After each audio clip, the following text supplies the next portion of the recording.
Hello বন্ধুরা, আদাব নমস্কার। আজ তৈরি করব প্যানকেক। এই দেখুন, এখানে একটি ডিম নিয়ে নিলাম। আমি একটা ডিম দিয়েই তৈরি করব।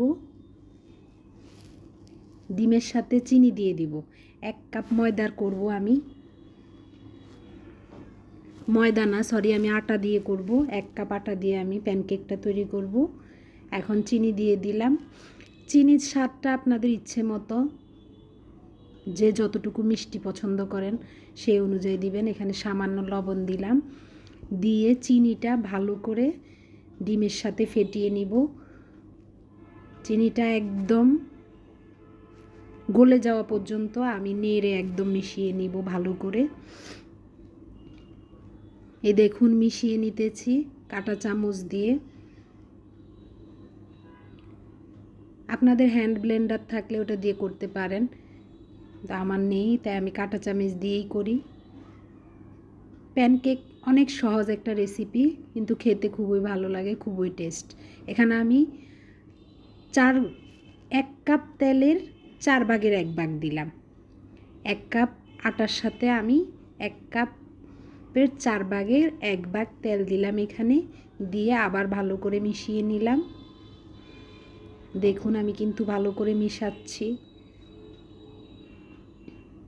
মিশিয়ে এখন আটাটা দিয়ে দিব। এখানে 1 কাপ পরিমাণ আটা দিয়ে দিলাম, দিয়ে এখন মিশিয়ে নিব।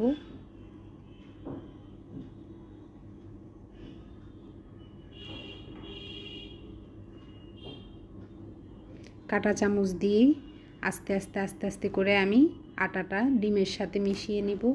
এখানে আমি জল ব্যবহার করব না, এখানে দুধ ব্যবহার করব।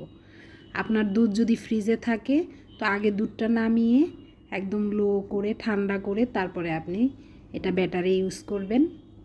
দেখুন, আমি দুধটা আগে জাল করে রেখেছি, এখন ঠান্ডা করে ব্যাটারের সাথে দিয়ে দিলাম। আপনি চাইলে এখানে কাঁচা দুধও ব্যবহার করতে পারেন, তবে ফ্রিজের যেন না হয়, এক নর্মাল টেম্পারেচারের হলে হবে। এখন এটাকে ভালো করে মিশিয়ে নেই। আপনাদেরকে ব্যাটারের ঘনত্বটা আমি দেখাবো। এখানে 1 চা চামচ আরও আধা চা চামচ বেকিং পাউডার দিয়ে দিলাম, দিয়ে এখন আমি ভাজতে শুরু করব। এই দেখুন ব্যাটারের ঘনত্বটা কেমন হবে। চিতই পিঠার গোলাটা যেমন ঘন, ঠিক সেরকম ঘনই হবে। এখন চুলার আঁচটা একদম কমিয়ে দিব, কমিয়ে ঢেকে দিব।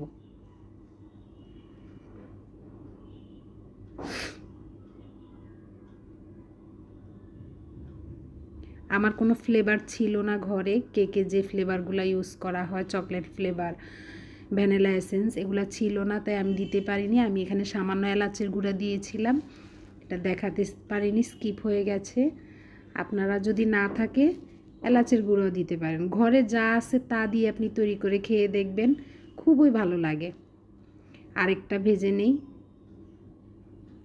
খুব শর্ট টাইমে, শর্ট সময়ে বাচ্চাদেরকে খুশি করার মতো একটা রেসিপি।